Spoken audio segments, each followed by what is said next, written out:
Video like जरूर कर लीजिए और ऐसे वीडियो लगातार फ्री में पाने के लिए चैनल को तुरंत सब्सक्राइब कर लीजिए और बेल आइकन को जरूर टैप कर लीजिए ताकि आगे भी सारे वीडियो आपको मिलते रहे। यूट्यूब में फॉलो करते हैं तो प्लीज ये वाला फ्री टेलीग्राम चैनल जरूर ज्वाइन कर लीजिएगा। सारे नोटिफिकेशन सारे अपडेट यहीं पे आते हैं, ध्यान रखिए। स्वागत है आपका CSAT प्रिपरेशन के इस यूट्यूब चैनल पर।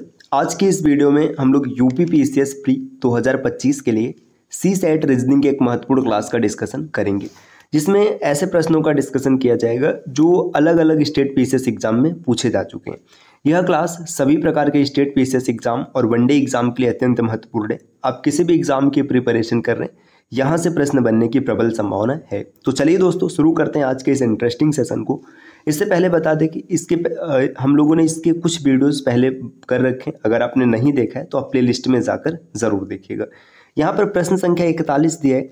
एक पिता की उम्र उसके पुत्र की उम्र की 9 गुनी है तथा माता की उम्र उस पुत्र की उम्र की 8 गुनी है। माता और पिता की उम्र का योगफल 51 वर्ष है, तो पुत्र का उम्र क्या होगा। देखिए प्रश्न में क्या बोला जा रहा है कि जो पिता की उम्र है उसके पुत्र की उम्र की 9 गुनी। जैसे यहाँ पर फादर है और यहाँ पर सन है। पिता की उम्र 9 गुनी, अगर पुत्र का उम्र 1 मान लेंगे तो पिता की उम्र कितनी हो जाएगी, 9 हो जाएगी। फिर आगे क्या बोला जा रहा है, तथा माता की उम्र पुत्र की उम्र की 8 गुनी है। अगर मदर को भी यहाँ पर शामिल कर लिया जाए तो देखिए इस माता की उम्र 8 गुनी, मतलब ये 8 हो जाएगा और पुत्र का कितना रहेगा, 1 ही रहेगा।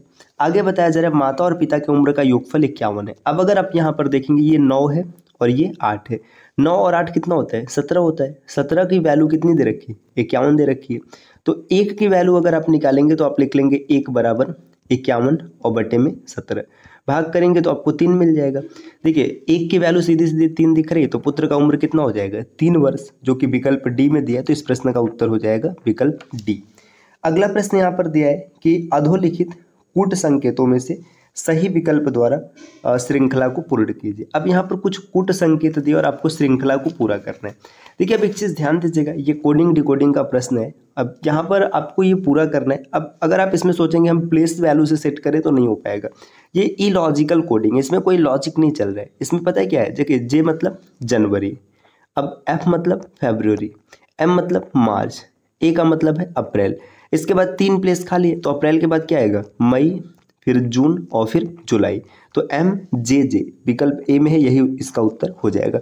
इसी प्रकार ना कई बार डेज को दे दिया, जैसे ऐसे लिखा रहेगा संडे, मंडे, ट्यूसडे, वेडनेसडे और फिर यहाँ पर रिक्त स्थान रहेगा, आपको भरना पड़ेगा। कई बार तो ऐसा हो जाता है जैसे 1 2 3 4 5, अब यहाँ पे 6 7 8 ऐसे इस प्रकार से भरना पड़ेगा। तो ये आप इलॉजिकल पैटर्न है, कोडिंग डिकोडिंग में हम लोग इसको विस्तार से सीखेंगे।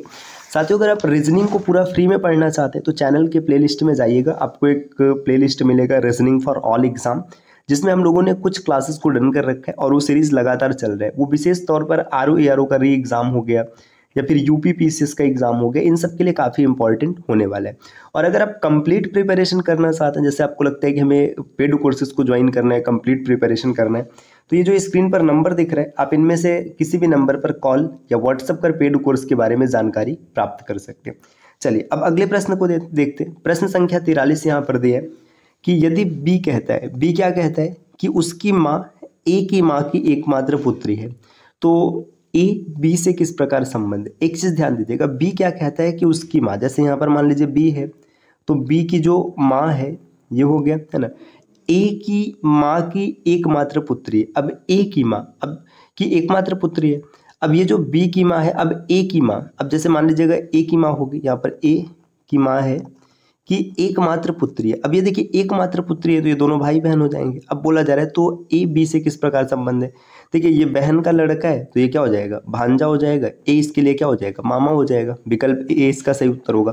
बाकी जब भी 1 लाइनर प्रश्न मिले तो फिर आप इतना परेशान नहीं, आप पढ़कर आराम से बना सकते। देखिए यदि बी कहता है कि ए की माँ, मान लीजिए आप कहते हैं कि जो ए की माँ है, जो आपकी माँ है वो ए की माँ की एकमात्र पुत्री है, तो ए और आपकी माँ भाई बहन हो जाएंगे, तो आपका मामा हो जाएगा। अगला प्रश्न यहाँ पर दिया, एक निश्चित कूट भाषा में या फिर कूट में पैन को 31 लिखते हैं और इसी प्रकार PAR को 35 लिखते हैं, तो आपको बताना है कि पैट को क्या लिखा जाएगा। बहुत ही आसान सा प्रश्न है, बस आप लेटर्स की प्लेस वैल्यू रखो। P की प्लेस वैल्यू 16 होता है, A की प्लेस वैल्यू 1 होता है ना, 16 यहाँ पर 1 हो जाएगा और N की प्लेस वैल्यू 14 होती है। इन सबको जोड़िए, देखिए जोड़ने पर आपको 31 मिल जाएगा। तो आप आराम से, आपको पता चल गया जो लेटर्स की प्लेस वैल्यू उसको जोड़ा गया। इसी प्रकार अगर PAR की बात करेंगे तो 16 + 1 और आर की प्लेस वैल्यू कितनी होती है? 18 होती है। अब इन सबको जोड़िए, 16 18 34, 34 और 1 35 हो गया। अब आगे क्या पूछा जा रहा है? पी ए टी की वैल्यू निकालना है, तो 16 प्लस 1 17 और टी की वैल्यू 20, तो 17 और 20 कितना हो जाएगा? 37 हो जाएगा। विकल्प बी है, तो यही इसका उत्तर बनेगा। अगला प्रश्न यहाँ पर दिया है, प्रश्न संख्या 45, निम्नलिखित शब्दों को का कौन सा क्रम सही है? आपको बताना है कौन सा क्रम सही है। पकाना, चबाना और खान, यहाँ पे पचाना, ये पकामा नहीं पचाना, देखिए पचाना, चबाना और पकाना, ये पकाना रहेगा। इसमें से कौन सा सही है? तो देखिए सबसे पहले आप क्या करेंगे, सबसे पहले आप पकाएंगे, है ना, पकाने के बाद फिर चबाएंगे और चबाने के बाद तब पचाएंगे, तो पकाना, चबाना और पचाना, विकल्प डी में इसका उत्तर है।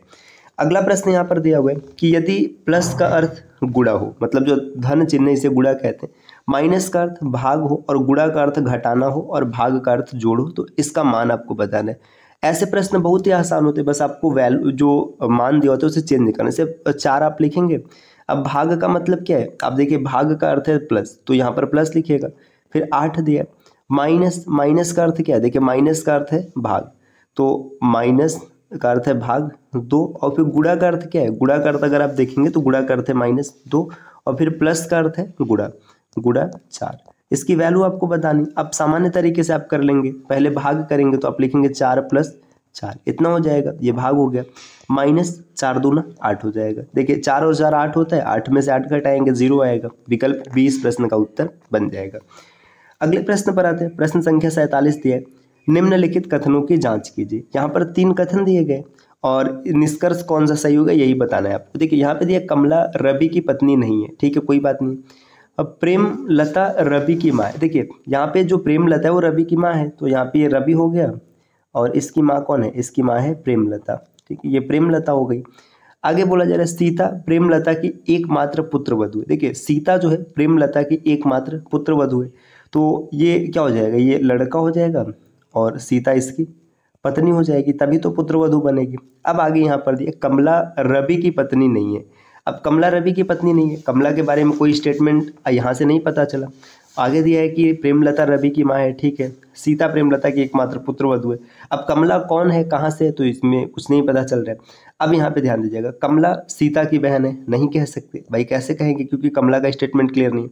प्रेमलता कमला की माँ है, जो प्रेमलता है कमला की माँ है, ये भी नहीं कह सकते। आगे बोला जा रहा है सीता रवि की पत्नी। देखिए सीता जो है रवि की पत्नी है, ये आपको यहाँ से स्टेटमेंट क्लियर हो रहा है। आगे दिया कमला प्रेमलता की पुत्र वधू है, ये भी नहीं कहा जा सकता। तो इसमें कौन सा सही है? सिर्फ विकल्प सी सही है। अब क्योंकि कमला और रवि का मतलब रवि की पत्नी नहीं ये बताया जा रहा है, लेकिन आगे का तो स्टेटमेंट कुछ नहीं पता है, तो इस वजह से इसका सही उत्तर यही हो जाएगा। नेक्स्ट यहाँ पर प्रश्न दिया 48 नंबर का, आधार वाक्यों के दिए गए समूहों में से निम्नलिखित में से कौन सा निष्कर्ष वैध रूप से निकलते हैं? यहाँ पर 2 कथन दिए हैं और यहाँ पर निष्कर्ष दिए। कोई भी बहादुर कायर नहीं होते, जो बहादुर है वो कायर नहीं होते, और कुछ सिपाही कायर होते हैं। देखिए जो बहादुर है वो कभी कायर नहीं हो सकते, और कुछ सिपाही क्या है, कायर होते हैं। देखिए कोई सिपाही कायर नहीं होता, ऐसा तो कहा नहीं गया। नेक्स्ट यहाँ पर दिया है सभी सिपाही बहादुर होते, लेकिन यहाँ पे कहा गया कुछ सिपाही कायर होते, तो ये भी गलत हो गया। कुछ सिपाही बहादुर नहीं होते हैं, अब ऐसा भी तो नहीं कहा गया कि कुछ सिपाही बहादुर नहीं होते, ये भी गलत हो जाएगा। आगे है कुछ सिपाही बहादुर होते हैं, सही बात है, कुछ सिपाही बहादुर होते हैं, क्योंकि कोई भी बहादुर कायर नहीं होता, और कुछ सिपाही कायर है, मतलब कुछ सिपाही ऐसे भी तो होंगे जो बहादुर है, क्योंकि कुछ कायर है तो कुछ बहादुर होंगे। आगे यहाँ पर दिया है नेक्स्ट अगला प्रश्न, निम्नलिखित आकृतियों में से कौन सा भिन्न है? आपको बताना है कि इसमें से कौन सा अलग है। देखिए 4 आकृतियां दी है, यहाँ पर एक पेंटागन है, इसके अंदर भी पेंटागन है, सर्कल है, सर्कल के अंदर भी सर्कल है, ट्रायंगल के अंदर रेक्टेंगल है, और यहाँ पर रेक्टेंगल के अंदर रेक्टेंगल है। तो अब यहाँ पर अगर आप देखेंगे तो विकल्प सी सबसे अलग दिख रहा है, तो यही इस प्रश्न का उत्तर हो जाएगा। प्रश्न संख्या 50 दिए, निम्न युक्तियों पर विचार कीजिए। यहाँ पर 2 कथन दिए और आपको बताना है कि इसमें से कौन सा निष्कर्ष निकाला जा सकता है।